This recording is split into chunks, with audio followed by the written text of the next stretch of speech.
In November 2000, a criminal gang attempted the most audacious robbery in British history.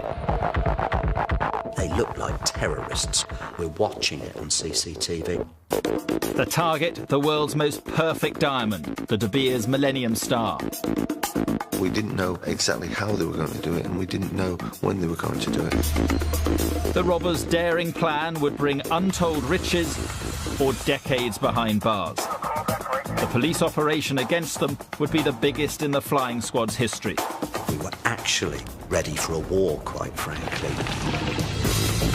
Using never-before-seen police footage and testimony from the men who were there, this is the inside story of the heist of the Millennium and the secret operation to foil it.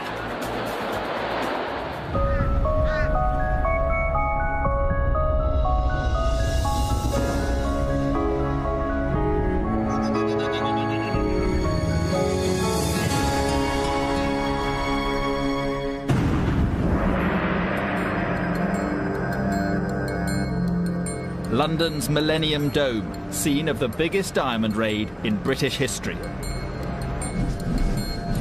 It was a story that made headlines around the world, but for the police, it all began 9 months earlier. In February 2000, flying squad officers based at New Scotland Yard received reports of a dramatic incident 3 miles away in Battersea. For John Shatford, the squad's head, it marked the start of the biggest case of his career. I could hear down the corridor from my office a lot of activity on the radio. And with that, Lindsay came running down and said, I think there's a terrorist explosion or something is happening at 9 Elms, but it might be a robbery. I said, well, I've got to get there. Shatford and his team raced to 9 Elms Lane, a busy main road that hugs the south bank of the Thames. When he arrived, he was faced with total devastation. It just looked like the scene of a street in Iraq or something. And then picking around what had actually happened there, you could see this was something quite exceptional. It soon became clear that this was not a terrorist attack, but a failed armed raid. Come on, do it, you slag! Open the fucking door! In their attempt to steal the cash from the armoured car, the gang had built a fearsome weapon fixed to the back of a lorry. One of the vehicles the robbers were going to use was like a self-made battering ram. It was a flatbed lorry, and on the back they'd welded this big spike, and the intention was to ram it into the back of the security van, open it up and take the cash. Now! Get the door open! The £10 million robbery was only prevented when a driver blocked in by the gang's lorry took their keys in anger without realising a raid was taking place. When they went to get this battering ram and get in the lorry, of course the keys are missing, and they can't do it, and they can't go through with it. With their battering ram put out of action, the frustrated gang set fire to their vehicles, then escaped on foot to the nearby Thames. They had a boat waiting on the water for them, an inflatable dinghy. They jumped on that, and they were away the other side of the water towards Chelsea, and somehow got away. The police had never witnessed such a sophisticated raid and unusual getaway before. The robbers had left them with nothing to go on.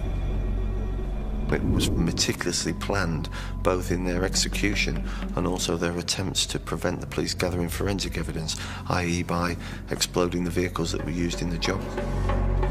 With no suspects and no forensics, the flying squad decided to focus on the gang's distinctive means of escape, the getaway across the river. This was unique in my experience. I mean, the fact that they were going to use a boat to escape in this way. So from there, really, we went back to Scotland Yard and started looking what other cash depots around the country might be near a river where this plan could be used again. For the police, the well-planned operation meant only one thing. The gang were going to strike again. From then, it was like a ticking clock. This was only a matter of time.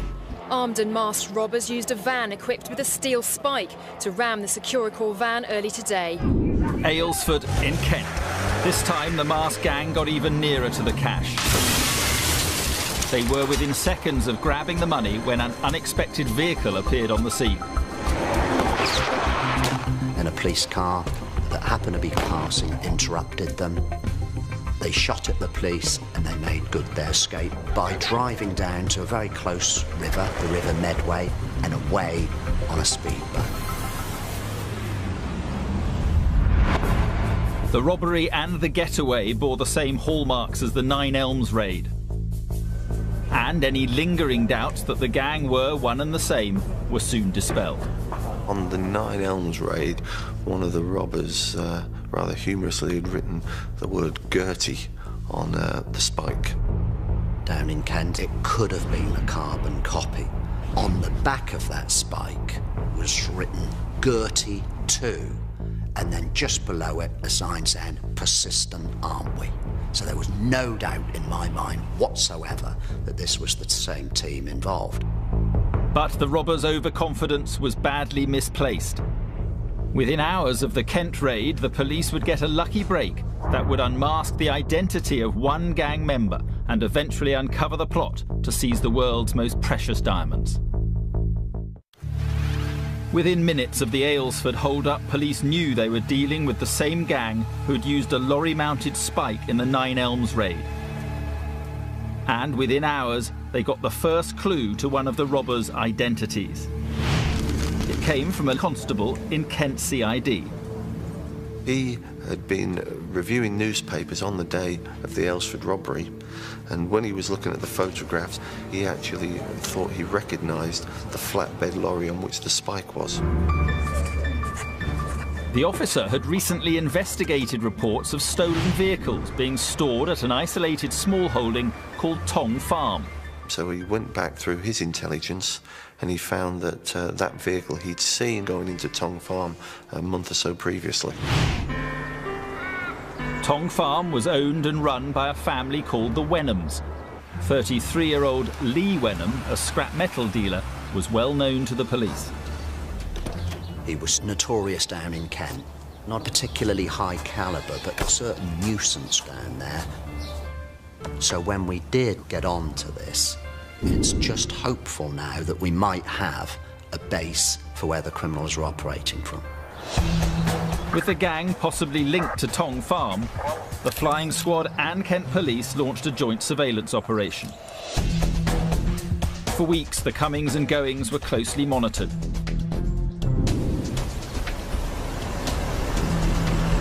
This police video taken at the time shows Lee Wenham's truck leaving and arriving. Stolen vehicles, including this yellow JCB digger, were also recorded. But more important were these images. Wenham had company. We didn't exactly know who they were, but they appeared to be these heavy criminals that we thought had probably come from London. The visitors were later identified as Ray Betson and Bill Cockram, career criminals well known to London detectives. That was a real eureka moment, because when we realised we had someone of the pedigree of Betson, someone that we considered to be extremely dangerous, and someone with the capability and wherewithal to plan the job of this calibre. And that really started to put this on a totally new level. Despite his reputation, Betson had relatively few criminal convictions. Cockram was Betson's right-hand man, his lieutenant. If you were to see him in the street, he's just a middle-aged man. But once again, you know, amongst the criminal community, Cockram himself had a presence as well. Police may have spotted Betson and Cockram at the farm, but they had no evidence linking them to the armed robberies. It wasn't until they identified the driver of this van that another piece of the jigsaw fell into place. His name was Terence Millman. Millman himself was an armed robber with a formidable record. Millman was not only known to the police, he enjoyed respect in London's underworld. Detectives were now confident they had the key members of the gang. Betson, the career criminal. Cockram, the number 2. The experienced millman. And providing them all with a base, Lee Wenham. If the police needed more proof, it came on the 25th of August, when their cameras filmed the arrival of a familiar getaway vehicle.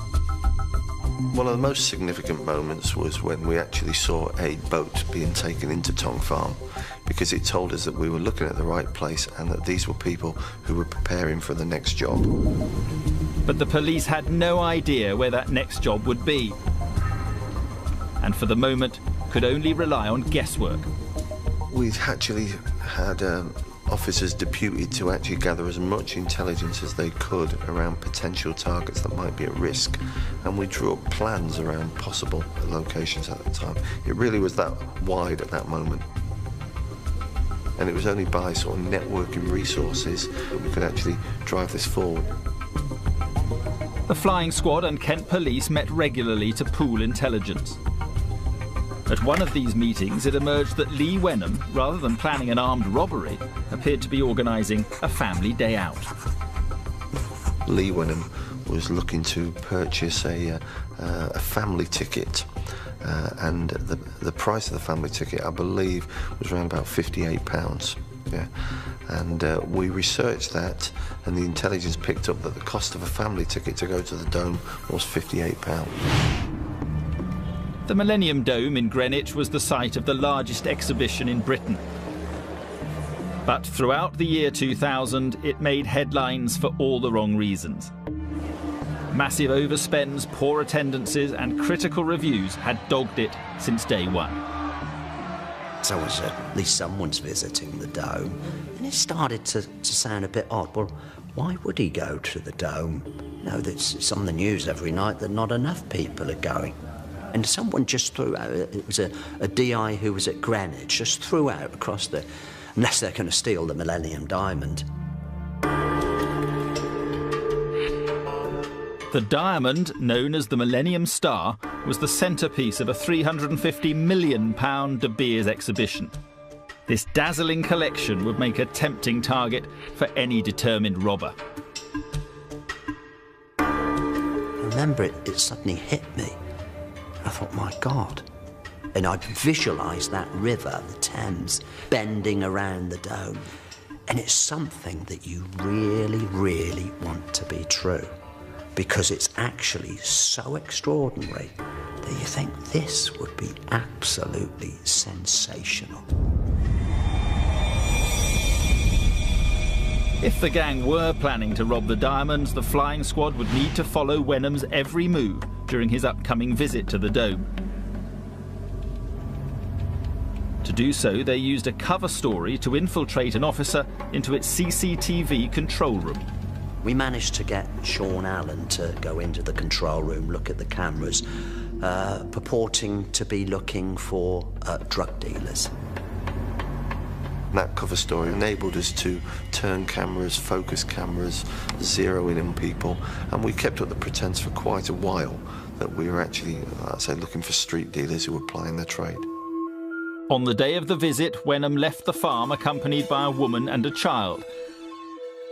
As he arrived at the Dome, he had no idea he was being watched. I was controlling the cameras inside and outside. We identified Wenham walking round the Dome. Wenham was filmed checking possible access points to the site. Once inside the Dome, surveillance officers dressed as tourists got within 10 yards of their target. Totally unaware of their presence, Wenham was filmed visiting the Diamond Vault no fewer than 3 times. The alarm bell started to ring, because we then had a boat in the farm. We had the Dome, which was near a waterborne escape route. And we saw that Wenham did in fact appear to have more than passing interest in the vault like a tourist. We knew therefore what the target was, and we could start planning a response around that. The plan to foil the raid became known as Operation Magician, the biggest undertaking in the flying squad's history. But circumstantial evidence would not be enough. To ensure convictions, John Shatford would have to catch the gang in the very act of robbing the jewels. Now, I've had armed robbers that have been dressed up in masks, been carrying guns, and actually still got off at the trial because they've been able to convince the jury that they were there for another purpose. So you actually let the robbers go so far and then arrest them so that their intentions are actually irrefutable. To catch the gang red-handed, the flying squad needed to find out when the diamonds would be at their most vulnerable. And to do this, they would have to inform the diamonds' owners about the robbery plot. I was sitting in my office when the phone rang, and it was a policeman on the end there who didn't really introduce himself very clearly, but he'd like to speak to me. And I was met, and he said to me, "We have reasons to believe that there are a bunch of villains who are coming together who are going to try to steal the Millennium Star." Thorne was initially sceptical. The Millennium collection was housed in an impregnable vault. We had built there a fort, literally, of solid concrete, solid doors that nobody could break into. But having said that, the doors had to be opened for the general public. And that is why the display cabinets themselves, that glass was supposed to be unbreakable, that it would stand up to at least a half an hour of any demented person who was prepared to smash away with any known device. Shatford agreed that a raid on the vault was unlikely. He expected the robbery to occur when the diamond was in transit. Looking at what happened at Nine Elms, looking what happened at Aylesford, we're pretty certain that they must be going to rob the diamond when it's en route somewhere. And talking to Tim, he said, well, actually, it's going to be moved to Tokyo on display. In early September, the diamonds were due to be driven from the Dome to De Beers' London headquarters before being taken to an exhibition in Japan. Suddenly, that was it. Well, if this is the only time it's being moved, the gang must have inside information from somewhere, and they must be going to hit this on the 1st of September. The flying squad now scrambled to put together the biggest ambush in their history. John Shatford decided on overwhelming force in his quest to catch the diamond raiders in the act. We had the entire river covered with our river launches, and I must have had close to 300 people at the end of the day, either dug in around the Dome or watching. We're putting people up at cranes around the Dome, so we had absolutely everywhere covered. We were actually ready for a war, quite frankly. We could take on anything. At dawn on the 1st, security staff removed the priceless diamonds from the Dome's vault. Replicas were then displayed in their place. At 6 a.m, the armoured convoys set off. We got word that the security vehicles are now going to move away, and they're on their way. So I had a helicopter in the air, standing off at distance, and we were waiting, well, where's it going to happen? John Shatford had identified the Blackwall Tunnel, which connects the Dome to the City of London on the north side of the Thames, as the most likely place for the gang to strike. As the security van entered the tunnel, the police held their breath. We waited and we waited. And we followed that all the way back to De Beers' headquarters in the City of London. Nothing happened. And when it arrived in those gates and I got the message back to where I was at the Dome, that's it. It's back, safe, no untoward incident. I just went away in a corner and I thought, what's happened? The police operation had cost hundreds of thousands of pounds. The gang had simply not shown up. And I went back to Scotland Yard and I went and shut myself in my office. And I just sunk my head in their hands and I thought, what the hell? You know, how else can they possibly do it? They absolutely could not do it inside the dome. They just couldn't possibly do that. Perhaps it's never going to happen. And that was probably the lowest ever. But just as Operation Magician teetered on the brink of disaster, Shatford received some stunning news. It came from the undercover officer who was manning the dome's security cameras.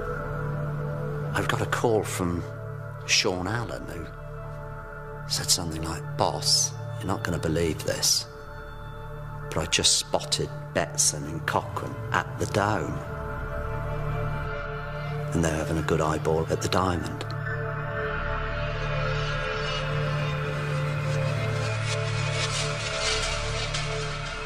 You could see Ray Betson and William Cochrane walking round the dome. And I was euphoric because we had actually seen them still there. So for us, the job was still on. The gang appeared unaware that the real diamonds had left the country and that the stones in the vault were mere replicas. We were more confident that they did not have an inside agent because otherwise they would have known that these diamonds would have moved at that time. And he's talking me through it, he's telling me what's happened, and I could feel myself lifting and thinking, my God, it's still on. And not only that, it's still on, but Christ, this can only mean they're going to do it inside the dome. Such an audacious plan was not what the man in charge of the dome wanted to hear. I was not a happy bunny at all, and I was not ready to cooperate, and I very openly said, you know, I'm going to stop you. I'm going to do everything in my power to stop you do this, you know, because I don't care. This is my world, this is my tent, these are my people. You know, it could have been the biggest bloodbath ever. Then, of course, we have to put another perspective on that and say, well, look, hang on. This gang is very, very dangerous. We now have an opportunity to arrest them in a properly controlled environment with irrefutable evidence. Now, if we fail on this occasion, how can you explain? Well, we actually did have an opportunity to arrest this team and put them out the way, but it was too dangerous, so we didn't do it. We're the police. There is no one else. And this guy really kind of, you know, let me blow smoke and just calm me down and just turn me around and convince me this is gonna be good. This is gonna be all right. As senior officers gained clearance for their armed ambush, undercover colleagues kept their targets under surveillance. And that would soon unmask a fifth member of the gang. This police footage shows Betson and Cochrane in a Bermondsey car park meeting a man later identified as Aldo Chirocci. Chirocci, a failed property developer with a taste for the finer things in life, seemed an unlikely armed robber. I don't know if he came over as a playboy. He certainly was not of the same robber ilk as the rest of them. More educated, and he would have been the odd one out in the pack, but he had a role to play as well. With 5 of the gang identified, the police now concentrated their surveillance on the getaway vehicle.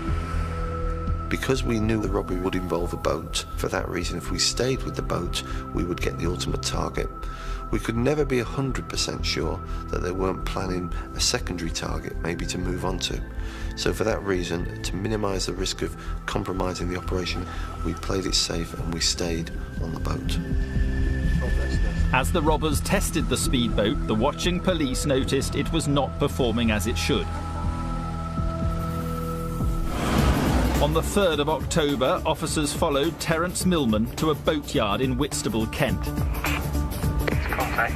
It's got glasses, beard, horizontal striped jumper. There he paid cash for a replacement boat.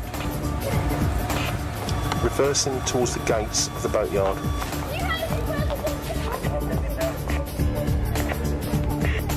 The boat is being manoeuvred towards the back of the transit. When police recovered the receipt, they found that he'd signed for the purchase using the name Terry Diamond.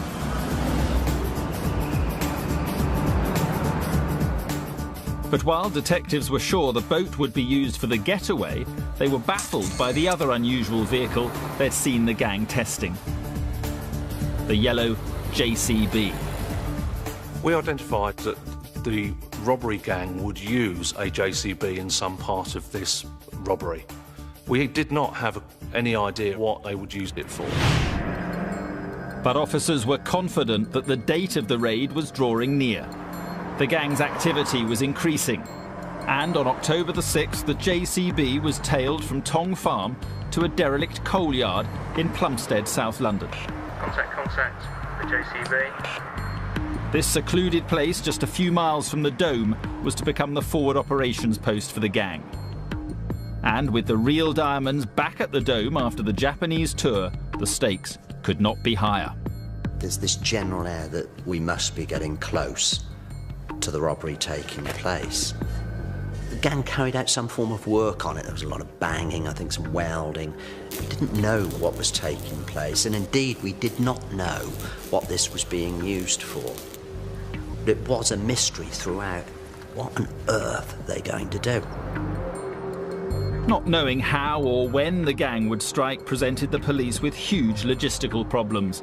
They had to keep an expensive 24-hour presence in and around the Dome, while all the time keeping it secret from the gang. We used cover stories that we were doing a training exercise in the local area. Our main concern was that the robbers, for want of a better word, would start putting the Dome into the too hard box and would start looking for a softer target that they could control better. As the secret stakeout at the Millennium Dome continued, surveillance officers began to notice new patterns in the gang's visits. As autumn progressed, they only seemed to turn up at certain times on certain days. The gang had been to the Dome on a number of occasions, and we were starting to look at this and the dates that were involved. And then it turned out that every time they were there coincided with when the Thames was at a high tide.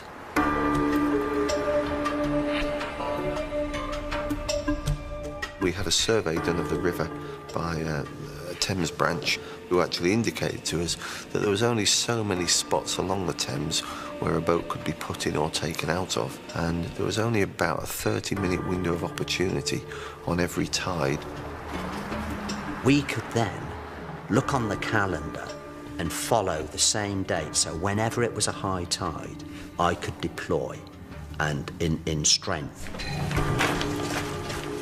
The next high tide was due at 9:30 a.m. on Monday, November the 6th. At this time of day, the Dome and its diamond vault would be open to the public. As Shatford prepared his men, he knew that any mistakes would have far-reaching consequences.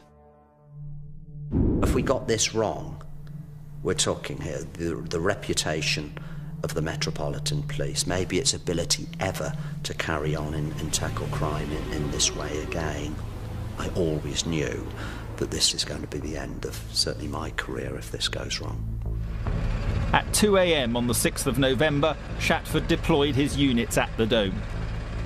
What we had to do was smuggle people in, firearms officers, flying squad officers, surveillance officers, in the back of furniture remover lorries or whatever we chose to use. And, you know, we were talking about probably 100 people at a time. Some of our officers went in pretending to be employees of the Dome. Some donned cleaning uniforms, some donned tour guide style uniform. I had firearms officers dressed as cleaners. They had their weapons in bin liners moving around.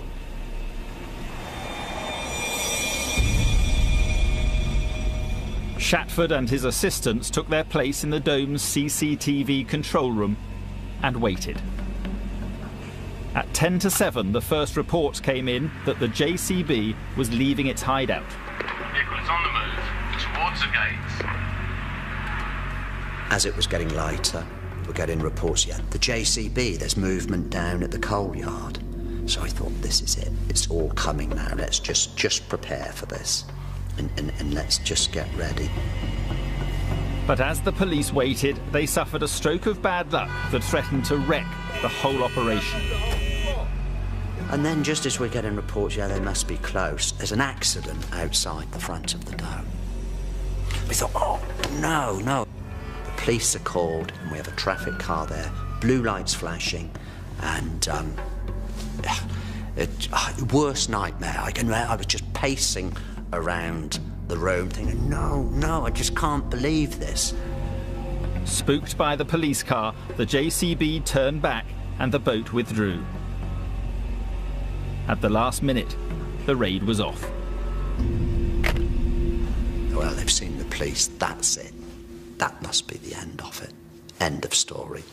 And we're finished. Although Shatford thought he'd blown his final opportunity, he decided to have one last look at the tidal charts. And I thought, well, you know, we've only got the high tide, for we're looking at the maps again, and you know, you try to find virtue in anything when you're up against it. And we thought, well, I suppose you could argue that the tide is slightly higher tomorrow, so it might be that they will go again. The next morning's high tide would be Shatford's last chance. Not only was the spiralling cost of the huge operation raising eyebrows at the Home Office, but the police had also received news that the operation may have been leaked to the media. Keeping the plan secret for much longer would be impossible. So I thought, we will deploy tonight, we've got to. And I briefed the officers that night, knowing that this is out there, of course, that there are people in the media that know about this, and this truly is the last shot we've got at this. I say, look, we've been so close, but this is the one. Let's be on our job here. You're going to need to come through. On the morning of the 7th, officers were again positioned along the route from the coal yard and dug in on the north side of the river. Armed officers in speedboats and police helicopters were also ready and waiting. A hidden ring of steel was now in place around the dome, the vault and the diamonds. And then the early morning comes and we get a report through that there was activity at the coal yard.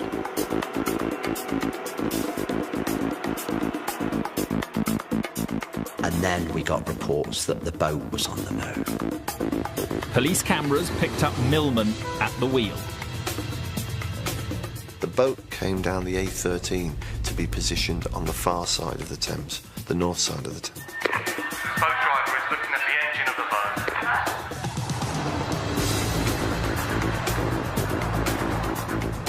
boat. JCB's getting close, it's at the top of the roundabout. And as they're getting very much closer, and then another report goes, the boat is on the water, it's just done a drive-by. Christ, this is it. At 9:29 a.m, as the first tourists were arriving, the JCB, driven by Betson with 3 other robbers hidden in the modified cab, was spotted on the final approach road to the dome. It negotiated its way very slowly through the sand and gravel pits that ran adjacent to the dome.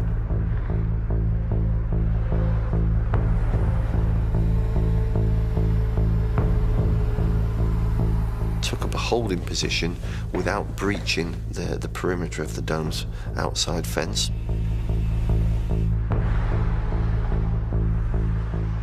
I asked the security at the dome to call certain members of staff for a meeting so we could put ourselves in place. Police officers are gradually taking over from dome staff. And then what happens? But a coachload of children turn up right where we think the robbers are going. It was worst nightmare scenario. The robbers are just minutes away.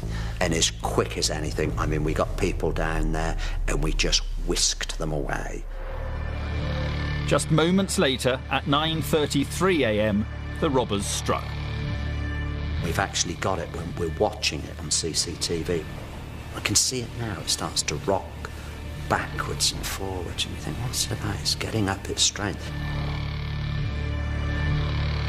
Then Betson accelerates hard with the JCB and takes out a reinforced concrete pillar that enables him to then crash through the fence.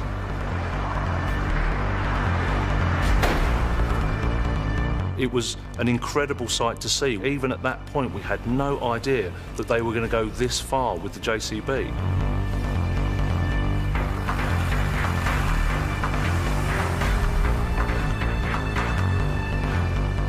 And then they smashed straight through a 10-15 foot gate. And then, to our absolute horror, they turned and went straight through the side wall of the dome.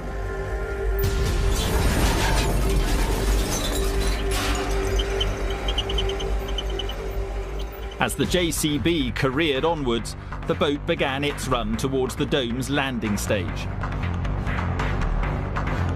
Yeah, floats off towards the dome, towards the pier. The JCB came into the dome itself and then parked directly outside the vault. And then they jumped out of the JCB.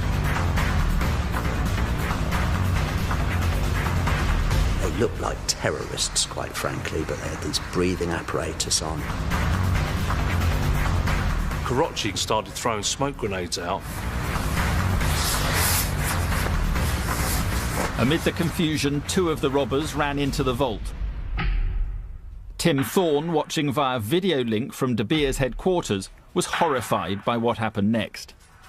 It looked to me that they were carrying sledgehammers and also something that looked like a gun, and fired this gun-shaped thing into the side of the actual display case itself. Thorne's confidence in the strength of the reinforced glass was about to be shattered. The other person picked up the sledgehammer and started to hammer away at where the gun had been fired. And it became quite clear that they were now making quite a considerable hole into the side of our display cabinet. After months of frustration, the moment Shatford had been waiting for had arrived. Myself and John Swinfield looked at each other, and I can remember we just nodded and, you know, we were agreeing the time is right. Send in the boys.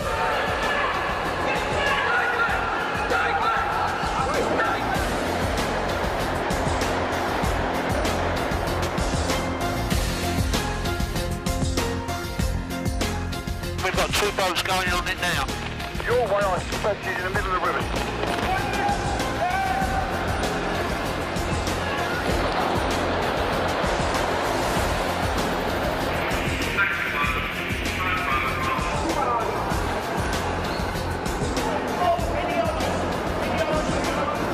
Drink, your one's for the Millennium Pier. Your one is for the Millennium Pier.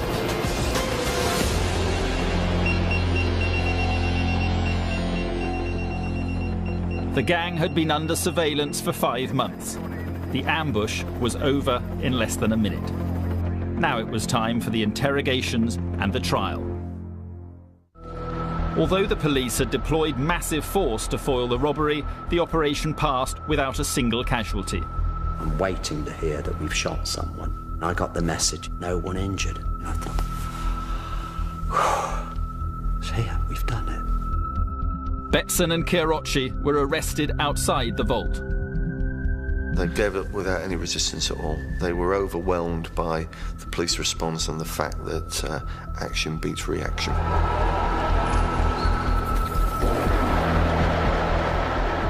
Inside the vault, police armed with stun grenades overpowered Cockram and an accomplice. When you're inside a concrete bunker, basically, and this is what it was, then you can imagine the explosion and the force of the pressure wave from the explosion. And you can see them just topple down as if they're being poleaxed. The mystery accomplice who wielded the sledgehammer was later identified as Robert Adams, a man with a conviction for attempted murder. Mr. Adams found time to make a joke of the situation that he was in. Immediately after arrest, he said that he was 12 inches from payday. Out on the river, the getaway driver, Kevin Meredith, was swamped by armed officers. must have thought his life was over, quite frankly, and he was arrested very quickly. Terence Millman was arrested on the north side of the river, disguised as a workman, waiting for the getaway boat that never arrived. When police later arrested Lee Wenham at Tong Farm, the team could finally relax. John Swinfield and I went and congratulated each other. We've won, you know, for all the setbacks, we've pulled this off. The flying squad's biggest operation had ended in stunning success. With the spectacular ambush taking place in public, front-page headlines were guaranteed. The police have described the raid as audacious, potentially the biggest robbery in history.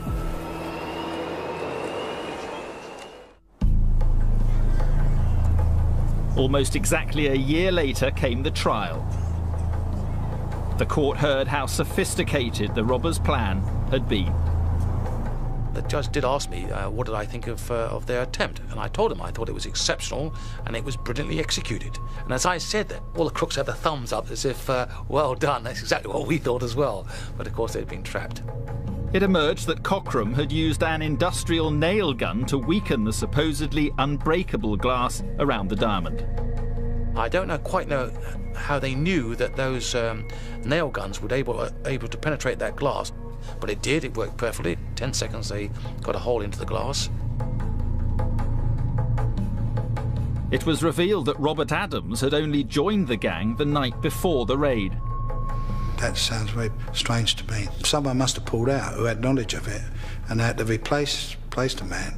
In an attempt to reduce the charge of armed robbery to one of simple theft, defence lawyers argued that the gang had not used firearms on the raid. The main crux of the robbers' defence at court was that they didn't have any weapons. They were trying to portray that they were no more than accomplished shoplifters doing a smash and grab. The reality was the level of planning, their appearance, the fact that they looked like paramilitaries, the fact that they were going to use this JCB as a tank, effectively, all didn't cut in the eyes of the jury, and they quite clearly brought in the right verdict. Dome raiders Ray Betson and Billy Cockram were today jailed for 18 years for their part in the attempted robbery of the Millennium Star. Fellow gang members Aldo Carocci and Robert Adams got 15 years. The boat driver Kevin Meredith got 5 years for conspiracy to steal. Lee Wenham received 4 years for his role in the Dome robbery and a further 9 for the Aylesford heist. No other gang member has ever stood trial for either the Aylesford or the Nine Elms raid. Terence Millman died of cancer in prison while awaiting trial. In the years that have followed the trial, one rumour about the robbery has refused to go away. Had the gang been working for someone else? I was just managing to pick up whispers that possibly there's a Russian connection and that this is where the diamond was going to go, that I couldn't actually, you know, grip that there was something bigger. You know, my own belief is that there were other people involved. Speculation, but well-informed speculation, I think. There is one final twist to the tale of the great Dome diamond robbery. It's since emerged that before the gang struck, the Millennium Star's owners De Beers swapped their priceless stone for a valueless replica. So after all the months of planning, even if the robbers had succeeded, their haul would have been worth precisely nothing.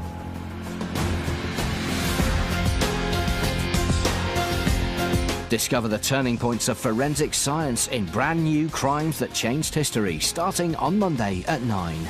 Next up, the truth about marijuana.